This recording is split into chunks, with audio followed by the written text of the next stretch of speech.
திமுக வந்து 2 சீட்டு 1 சீட்டுக்கு கொத்தடிமையா இருக்கீங்க, திமுக அண்ணா அறிவாலயத்துல கட்டி போட்ட நாலுகால் மிருகமா நடந்துக்கிறீங்க அப்படின்னு எல்லாரும் விமர்சிக்கிறாங்க. ஆனா அவங்களுக்கு நான் என்ன பதிலடி கொடுக்கணும்னா, இது வந்து கொள்கை கூட்டணி, பெரியார் எனும் ஒற்றை மனிதனுக்காக கூடிய கொள்கை கூட்டணி. அது மட்டும் இல்லாம நாங்களாச்சும் 2 சீட்டு வாங்கி நிக்கிறோம், நீங்க ஒரு கவுன்சிலர் கூட வாங்க வக்கல்ல அப்படின்னு சொல்றாரு அண்ணன் திருமாவளவன் அவர்கள்.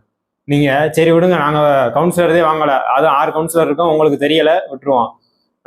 நீங்க 2 MP 4 MLA வச்சிருந்தீங்களே, அதிகாரத்தை பிடிச்சாதான் நம்ம வெற்றி அடைய முடியும் அப்படின்னு சொல்லிக்கிட்டு இருக்கீங்களே, அப்படி அதிகாரத்தை பிடிச்சு இது வரைக்கும் நீங்க என்ன செஞ்சீங்க?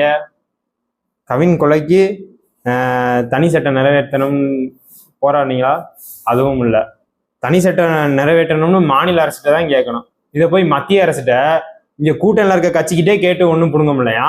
இங்க இருந்து மத்திய அரசை எதிர்த்து போராட்டம் பண்ணி இவங்க வந்து தனி சட்டம் நிறைவேற்ற போறாங்க ஆணவ படுகொலைக்கு எதிராக. சரி, அதை விட்டுருவோம். மேல்பாதிங்கிற கிராமத்துல கோயிலுக்குள்ள தாழ்த்தப்பட்ட மக்கள் வரக்கூடாதுன்னு சொல்லி இப்போ கோயிலே சீல் வச்சு பூட்டிட்டாங்க. இப்போ அது குறித்து அண்ணன் திருமாவளவன் எடுத்த நடவடிக்கை என்ன? அதுவும் இல்லை.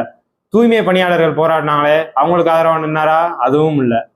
இந்த மாதிரி எந்த போராட்டத்துல மக்களோட மக்களை நின்றுருக்கீங்க சொல்லுங்க? திமுக ஆட்சிக்கு வந்த 4 வருஷமா திமுகவுக்கு சொம்படிக்கிற வேலை மட்டும்தான் பார்த்துக்கிட்டு இருக்கீங்க.